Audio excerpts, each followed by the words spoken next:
कक्षा 10वीं के सभी विद्यार्थियों का बहुत बहुत स्वागत है आपके द नॉलेज वर्ल्ड इंस्टीट्यूट के इस यूट्यूब चैनल पर। दोस्तों, आपका जो है सो पेपर हिंदी का हो चुका है, जैसा कि आप लोगों को पता है। अब हम लोग का जो है सो 7 फरवरी को होने वाला है सामाजिक विज्ञान का पेपर, जो काफ़ी इंपॉर्टेंट क्वेश्चन लेकर के आ गए हैं हम सब्जेक्टिव सेशन से, है ना। उसके बाद ऑब्जेक्टिव करा देंगे। सब्जेक्टिव को पहले टारगेट करते हैं, उसके बाद ऑब्जेक्टिव टारगेट करेंगे। तो जितने भी क्वेश्चन मैं पढ़ाने जा रहा हूँ सारे क्वेश्चन इंपॉर्टेंट है, वायरल है, सारे क्वेश्चन को आप लोग जो समझ लें समय रहते। बाकी हम लोग जो है सो लास्ट में एक बार रिवीजन कर लेंगे। तभी आपके पास 2 दिनों का समय है, 5 फरवरी और 6 फरवरी, ये 2 डेट पे आपका जो है सो रिवीजन कीजिए। 7 फरवरी सुबह और इसके रात में काफ़ी सारी वीडियोस और भी मैं डाल दूंगा ऑब्जेक्टिव से, है ना। बाकी सब्जेक्टिव टाइम रहते मैं समझा दे रहा हूँ। तो जो बच्चे नए जुड़ गए हमसे, हम उन लोगों को बोलना चाहेंगे कि चैनल को सब्सक्राइब कर लेगा और वीडियो को लाइक कर देगा और बताइएगा कि झारखंड के आप किस डिस्ट्रिक्ट से हमें देख पा रहे हैं, और बेल आइकन जरूर दबा लीजिएगा। और जो बच्चे सब्सक्राइब्ड हैं उनको बोलेंगे कि अपने इस वीडियो को दोस्तों में शेयर कर दीजिएगा, ताकि वे लोगों को भी इस वीडियो का लाभ मिल जाए। बाकी चलिए दोस्तों, शुरू करते हैं आज का ये सेशन, जो हमारा सामाजिक विज्ञान से है। कक्षा 10वीं की जो है सो हमारी बोर्ड की परीक्षा चल रही है, उसी के रिगार्डिंग ये वीडियो है। चलिए दोस्तों, शुरू करते हैं। तो अभी हम आपको जो है सो क्वेश्चन पेपर के सेक्शन बी से बताने जा रहे हैं। सेक्शन बी में आपका जो है सो दोस्तों सब्जेक्टिव क्वेश्चन आने वाले हैं। सब्जेक्टिव क्वेश्चन को कैसे हमको करना है, नहीं करना है, समझिएगा। जैसे देखिए, आपको यहाँ पर नंबरिंग पर नहीं आना है। आपको बता दें कि 1 से 30 तक जो क्वेश्चन रहने वाले हैं ना, वो रहने वाले हैं ऑब्जेक्टिव, ठीक ना। तो ऑब्जेक्टिव की वीडियो में डाल दूंगा। तो ऑब्जेक्टिव में समय नहीं लगता है दोस्तों, बाकी सब्जेक्टिव को समझना थोड़ा सा टाइम लगता है, इसीलिए मैं पहले सब्जेक्टिव को कर रहा हूँ आप लोगों के बीच में, क्लियर है ना। तो देखिए, सबसे पहला सवाल क्या है सब्जेक्टिव से, बताया जा रहा है कि महात्मा गांधी खिलाफत आंदोलन के पक्ष में क्यों थे। मतलब महात्मा गांधी खिलाफत आंदोलन के सपोर्ट में क्यों थे। तो इसका आंसर समझिएगा कि महात्मा गांधी खिलाफत आंदोलन के द्वारा हिंदू मुस्लिम एकता स्थापित करना चाहते थे, है ना। तो इसलिए वो क्या थे, इसके पक्ष में थे। खत्म कहानी। मतलब महात्मा गांधी खिलाफत आंदोलन के पक्ष में क्यों थे, क्योंकि वो चाहते थे कि हिंदू और मुस्लिम जो आपस में बटे हुए हैं वो एकता में आ जाए, वे लोग साथ हो जाए, है ना। इसलिए वे जो है सो जन समर्थन के लिए, लोगों को जोड़ने के लिए ये खिलाफत आंदोलन का जो है सो सहारा लिए और उसके पक्ष में थे। लिखा हुआ है ताकि राष्ट्रीय आंदोलन को अधिक से अधिक जन समर्थन प्राप्त हो सके। मतलब गांधी जी अपने जो है सो जन समर्थन के लिए हिंदू मुसलमानों को एक करने के लिए उन्होंने खिलाफत आंदोलन का जो सो सहारा लिया और इसके पक्ष में थे। तो ये क्वेश्चन काफ़ी इंपॉर्टेंट था और यहाँ से आपका सवाल एग्जाम में आ जाएंगे, इसलिए ध्यान से समझिएगा। नेक्स्ट सवाल क्या है, नेक्स्ट है कि फ्लाई शटल क्या था। देखिए, फ्लाई शटल बुनाई के लिए इस्तेमाल किया जाने वाला एक यांत्रिक औजार था। फ्लाई शटल जो है दोस्तों एक तरह का समझ लीजिए मशीन था, जो केवल जो है सो बुनाई के लिए इस्तेमाल किया जाता था, ठीक ना। और बताया जा रहा है यह औजार क्षैतिज धागों को लंबवत धागों में पिरो देता था। मतलब जैसे कि कोई धागा ऐसे करके ये क्षैतिज मतलब सोया हुआ है, मतलब ऐसे रखा हुआ है, ऐसे करके रखा हुआ है ना। उसको क्या करता था, किसी भी रील में उसको लंबवत ऐसे पिरोने का काम करता था। मतलब उसको आराम से ये है ना सजाने का काम करता था, उसको सरियाने का काम करता था, ये बोल सकते हैं, इसको अरेंज करने का काम करता था। तो ये फ्लाई शटल क्या है दोस्तों, बुनाई वाले धागे को पिरोने का एक यंत्र था, जिसको क्षैतिज धागों से लंबवत धागों में पिरो देने का काम जो है इससे किया जाता था। दूसरा क्या है, इसे रस्सियों या पुलियों के सहारे चलाया जाता था। उस समय कोई जनरेटर नहीं था, उस समय कोई मशीन नहीं थी, मशीन थी भी तो हाथ से चलाने वाले। वही बोल रहा है इसको रस्सी से और पुलियों से, रस्सियों और पुलियों की हेल्प से इसको जो है सो खींच करके चलाया जाता था, ठीक ना। तीसरा बता रहा है इसका पॉइंट क्या है कि फ्लाई शटल के प्रयोग से जो है सो बड़े करघे चलाने तथा चौड़े अरज का कपड़ा बनाने में काफ़ी मदद मिली। कहने का मतलब दोस्तों कि जो फ्लाई शटल जो होता था ना, उसको जो है सो करघे में, मतलब बड़े करघे में चलाने के लिए उसका उपयोग किया जाता था। और जो चौड़े अरज के कपड़े होते हैं, लंबी पट्टी वाले, मतलब चौड़े पट्टी वाले कपड़े होते हैं, उनमें इसका काफ़ी जो है सो सपोर्ट मिलता था इस मशीन का। तो फ्लाई शटल 100 बात की एक बात कि ये एक तरह का धागा पिरोने वाला मशीन था। जो धागे क्षैतिज अवस्था में होते थे उसको लंबवत अवस्था में पिरोने का काम करता था ये मशीन। सिंपल सा बात है, ठीक ना। नेक्स्ट सवाल है कि भारत में जो है सो शुष्क खाद्यान्न फसलें कौन कौन सी है। तो रागी, ज्वार, बाजरा, ठीक ना। आइए नेक्स्ट सवाल लिखते हैं, परंपरागत ऊर्जा के 2 स्रोत कौन कौन से हैं जी।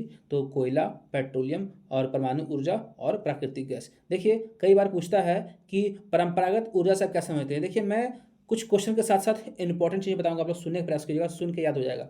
परंपरागत ऊर्जा किसे कहते हैं, तो याद रखिएगा, देखिए इसमें ही छुपा हुआ आंसर परंपरा, यानी कि हमारे पूर्वजों के द्वारा, हमारे पूर्वजों के टाइम से जो परंपरागत रूप से ईंधन यूज होते आ रहा है आग जलाने के लिए, है ना, ऊर्जा प्राप्त करने के लिए, वो परंपरागत ऊर्जा हो गई। जैसे क्या हो गया, वो कोयला, पेट्रोल, है ना, परमाणु ऊर्जा इत्यादि, प्राकृतिक गैस वगैरह, है ना, ये सब हमारा क्या हो गया, परंपरागत ऊर्जा। और इसी के विपरीत पूछता है कभी कभी गैर परंपरागत ऊर्जा। गैर परंपरागत ऊर्जा, इसमें क्या होता है कि वैसे ऊर्जा जो अभी आधुनिकीकरण में बनाया गया, जैसे हो गया सोलर, है ना, सोलर ऊर्जा हो गया, मतलब सूरज से चलने वाली कोई मशीन, सूरज से मतलब वो बिजली जो बनती है वो। फिर हो गया पवन ऊर्जा, ये सब हमारा क्या हो गया, गैर परंपरागत, जो मतलब हमारे पूर्वजों से कनेक्शन नहीं रखता है। ठीक है, हमारे पिताजी, हमारे दादाजी, हमारे परदादाजी जो यूज करते आते शुरू से, वो हो गया परंपरागत, और जो अब हम यूज करने वाले हैं, हमारे बच्चे यूज करने वाले हैं, वो हो गया गैर परंपरागत। ठीक है, तो इस तरह का चीज़ समझ लीजिएगा। अब देखते हैं अगला सवाल क्या है। देखिए नेक्स्ट सवाल हम लोग आ गए हैं कि संघवाद से आप क्या समझते हैं। देखिए बहुत ही इंपॉर्टेंट सा सवाल है संघवाद, और ये सवाल काफ़ी बार रिपीट किया हुआ है, इसलिए इसको आप लोग थोड़ा सा ध्यान समझिएगा, इसको हल्के में ना लें। देखिए क्या लिखा हुआ है कि संघवाद एक राजनीतिक व्यवस्था है जिसके अंतर्गत किसी देश की सर्वोच्च सत्ता केंद्रीय प्राधिकार तथा उसकी घटक इकाइयों के बीच बांटी जाती है, या फिर बांट दी जाती है। इस प्रकार एक संघीय व्यवस्था में सरकार दो स्तर पर कार्य करती है, एक केंद्रीय स्तर पर और एक राज्य स्तर पर, और राज्य स्तर पर कार्य करने वाली सरकार केंद्रीय सरकार के अधीन नहीं होती है। देखिए संघवाद में क्या आता है दोस्तों कि राजनीतिक व्यवस्था तो होती है, लेकिन वो क्या करती है, अपने अपने इकाइयों पर काम करती है। इसमें जो है सो राजनीतिक इकाइयाँ दो भाग में बटी होती है। पहला क्या, पहला हो गया केंद्र, है ना, जो कि दिल्ली बोल सकते हैं, और दूसरा हो गया राज्य, जैसा कि हमारा झारखंड हो गया। ठीक है ना, तो केंद्र सरकार और राज्य सरकार मिलकर क्या करती है, जो है सो अपनी शासन व्यवस्था चलाती है। लेकिन यहाँ पे ये नहीं है, इसका मतलब है कि राज्य सरकार जो है सो केंद्र सरकार के अधीन काम करेगा, नहीं, ये अपने मर्जी से भी अपने राज्य को ये सुरक्षित और भी कल्याणकारी कार्य कर सकता है अपने राज्य के लिए। तो वही लिखा हुआ है कि केंद्रीय सरकार के अधीन नहीं होती है कौन, तो आपका जो राज्य स्तर पर कार्य करने वाली सरकार। ठीक ना, बाकी ये दोनों ही हमारे राजनीतिक व्यवस्था के अंग हैं, केंद्र और राज्य। हमारे देश में कुल 28 राज्य हैं। ठीक ना, तो 28 राज्य के 28 जो ये सीएम है, चीफ मिनिस्टर है, वे केंद्र सरकार के निगरानी में तो हैं, लेकिन ये अपने हिसाब से अपने राज्य को क्या करती देखती है, ये किन्हीं के अधीन काम नहीं करती है, ये अपने अधीन काम करती है, अपने अनुसार काम करती है। ठीक ना, अगला सवाल कि भारत में दलीय व्यवस्था किस प्रकार की है। तो भारत में बहुदलीय व्यवस्था है। कौन सी व्यवस्था है, बहुदलीय। इसमें आपको मिलेगा आरजेडी मिलेगा, है ना, बीजेपी मिलेगा, है ना, एग्जाम्पल मैं बोल रहा हूँ, किसी का पार्टी का समर्थन नहीं कर रहा हूँ। बीजेपी हो गया, है ना, फिर यहाँ पे कांग्रेस हो गया, है ना, बहुत तरह की यहाँ पार्टी है, फिर जेएमएम हो गया, इस प्रकार से आपका बहुत तरह का पार्टी है। तो इसलिए बोला गया है बहुदलीय व्यवस्था है भारत में। ठीक ना, बहुत तरह का पार्टी यहाँ पे आपको देखने को मिलेगा। अगला सवाल है कि वर्तमान में भारत के लोगों द्वारा ऊर्जा के किन स्रोतों का प्रयोग किया जाता है। देखिए भारत में अभी गैर नवीकरणीय ऊर्जा के रूप में भी लोग यूज कर रहा है, जो कि पेट्रोल हो गया, डीजल हो गया और रसोई गैस हो गया। कहने का मतलब गैर नवीकरणीय ऊर्जा को हम एक और ऊर्जा बोल सकते हैं, परंपरागत ऊर्जा, है ना, जो कि अभी हम लोग यूज कर रहे हैं पेट्रोल के रूप में, है ना, डीजल के रूप में, रसोई गैस के रूप में, कोयला के रूप में, कोयला दिया नहीं लिख सकते हैं। ठीक है, लेकिन आजकल के है ना असामान्य स्रोत जैसे सोलर ऊर्जा और पवन ऊर्जा का उपयोग भी बढ़ रहा है। तो वर्तमान में भारत में के लोग जो है सो ऊर्जा के किन स्रोतों का उपयोग कर रहे हैं, तो आप सिंपल वर्ड में लिख दो ना कि वर्तमान में भारत के लोग ये डीजल, पेट्रोल, है ना, कोयला या फिर गैस तथा सोलर ऊर्जा, पवन ऊर्जा का उपयोग कर रहे हैं। सिंपल सा वर्ड में जो जो ऊर्जा हम लोग यूज कर रहे हैं वो लिख दो। अगला सवाल है कि विश्व व्यापार संगठन WTO के किन्हीं दो कार्य को लिखें। देखो WTO बहुत बार सवाल पूछता है ये, तो याद रखना विश्व व्यापार संगठन, W से होता है वर्ल्ड, ठीक ना, और T से हो गया ट्रेड, और O से हो गया ऑर्गेनाइजेशन,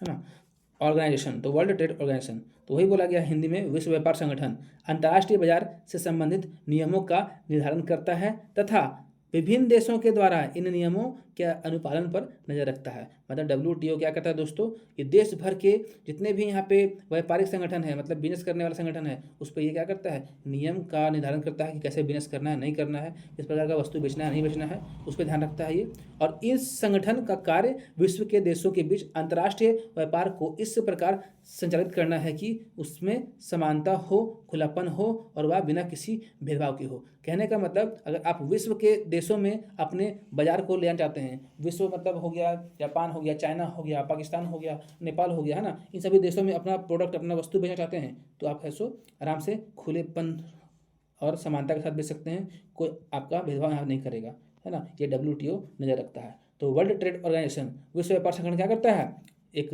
व्यापार के लिए नियम बनाता है। दूसरा काम क्या करता है ये कि बिना किसी भेदभाव के खुलेआम खुलेपन और समानता के आधार पर आप अपने वस्तुओं का क्या कर सकते हैं, विदेशों में व्यापार कर सकते हैं, बेच सकते हैं, कोई आपको नहीं रोकेगा, ठीक है ना। यह हो गया विश्व व्यापार संगठन का 2 काम। अब देखो भारत का टाटा स्टील आयरन है। टाटा, क्या जरूरी कि टाटा इंडिया में चल रहा है, नहीं, ये विदेशों में चल रहा है, तो विश्व व्यापार संगठन के अंतर्गत ये काम कर रहा है, ठीक है ना। अब देखो सेक्शन सी आ गए हैं, मतलब खंड सी, इसमें आपको थोड़ा सा मिलेगा लघु उत्तरीय प्रश्न, वो तो बहुत वेरी शॉर्ट था, ये शॉर्ट मिलेगा। देखो क्या बोल रहा है, अंतर्राष्ट्रीय आर्थिक विनियमों के 3 तरह की गतियों या प्रभावों की व्याख्या करें और तीनों प्रकार की गतियों जो है सो भारत में और भारतीय से संबंधित एक उदाहरण दे। कहने का मतलब हमारा जो है सो भारत में मुख्य रूप से 3 तरह का आर्थिक जो है सो विनिमय प्रवाह हो रहा है। क्या क्या ध्यान देना, क्वेश्चन फिर से समझो क्या बोल रहा है, अंतर्राष्ट्रीय आर्थिक विनियमों के 3 गतिविधि, विनियम के 3 गतिविधि, देखो बोला जा रहा है अंतर्राष्ट्रीय आर्थिक विनियमों के 3 जो है सो गतिविधि या फिर प्रवाह निम्नलिखित हैं। पहला क्या है, व्यापार का प्रवाह, दूसरा क्या है, श्रम का प्रवाह, और तीसरा क्या है, पूंजी का प्रवाह। मतलब आपको क्या करना पड़ेगा, पहले व्यापार को फैलाना पड़ेगा, अपने साथ काम करने वाले लोगों को मेहनत को बढ़ाना पड़ेगा और पैसा को भी ज़्यादा लगाना पड़ेगा। तो हम लोग थोड़ा पढ़ते हैं बढ़िया से। ये क्या बोला है, व्यापार का प्रवाह में क्या बताया गया है, 19वीं सदी में यह खाद्य पदार्थों, कपड़ों, आभूषणों आदि तक सीमित रहा। उदाहरण के लिए जैसे भारत से कपास का यूरोप जाना तथा तैयार माल का भारत में व्यापार। कहने का मतलब भारत में माल तैयार नहीं किया जाता था, भारत से केवल कच्चे माल के रूप में कपास को विदेशों में भेज दिया जाता था, फिर वहाँ से बन करके आता था यहाँ पे तैयार माल, तब भारत में बिकता था। कहने का मतलब माल भारत का, सामान भारत का, है ना, लेकिन ये बना नहीं रहा है, क्या कर रहा है, दूसरे देश को बेच दे रहा है और वो बना के फिर वापस को बेच रहा है महंगे दामों में। तो ये क्या था, ये था व्यापार का प्रवाह। क्या था, हाँ। अगला क्या है, श्रम प्रवाह। तो काम की तलाश में लोग एक स्थान से दूसरे स्थान तक जाते हैं, इससे चला गया लोग कहीं कमाने विदेश, सऊदी चला गया, कोई चला गया पाकिस्तान चला गया, कोई चला गया इंडिया, कहने का मतलब एग्जाम्पल दे रहे हैं, कहीं कोई चला गया मुंबई, है ना, वैसे समझ लो, कोई चला गया गुजरात। तो वही चीज़ यहाँ पे भी बताया गया है। श्रम प्रवाह में क्या कहता है, काम की तलाश में लोग एक स्थान से दूसरे स्थान तक जाते हैं, उसे श्रम का प्रवाह बोलते हैं। जैसे हो गया बगान खदान, लोग बगानों में काम करने के लिए चलाते हैं बहुत दूर तक, और खदान में चलाते हैं लोग, सड़क रेल निर्माण के लिए चलाते हैं, कहीं रोड बन रहा है तो वहाँ पर लेबर का काम कर रहे हैं, है ना। भारत के अनुबंधित गिरमिटिया मजदूरों का एक दूसरे देशों में जाना, मतलब भारत से बहुत सारे जो है सो एग्रीमेंट पे लेबर को विदेशों में भेजा जाता है काम करने के लिए। इन सभी चीज़ों को जो है यहाँ पर क्या बताया गया है, यहाँ बताया गया है विनियमन, है ना, आर्थिक विनियमन। तो आर्थिक विनियमन क्या होता है, 3 होता है, एक व्यापार का प्रवाह, एक श्रम का प्रवाह, और तीसरा बच गया कोची, पूंजी प्रवाह। आप सुनते हैं इसमें जो है सो अल्प मतलब कम या दीर्घ मतलब ज़्यादा, इसमें कम या ज़्यादा अवधि के लिए दूरस्थ देशों में पूंजी का निवेश शामिल है। मतलब कम समय के लिए या फिर ज़्यादा समय के लिए हम क्या कर रहे हैं, अपना पैसा को लगा रहे हैं, है ना, दूसरे देशों में। और भारत के श्रॉफ एवं चट्टियार मध्य दक्षिण पूर्वी एशिया में निर्यात करने वाले कृषकों को कर्ज देते थे और मुनाफा वसूल करते थे, और वे यूरोप के बैंकों से कर्ज भी लेते थे। उतना दिमाग मत लगाओ, सिंपल समझो कि पूंजी का प्रवाह क्या होता है।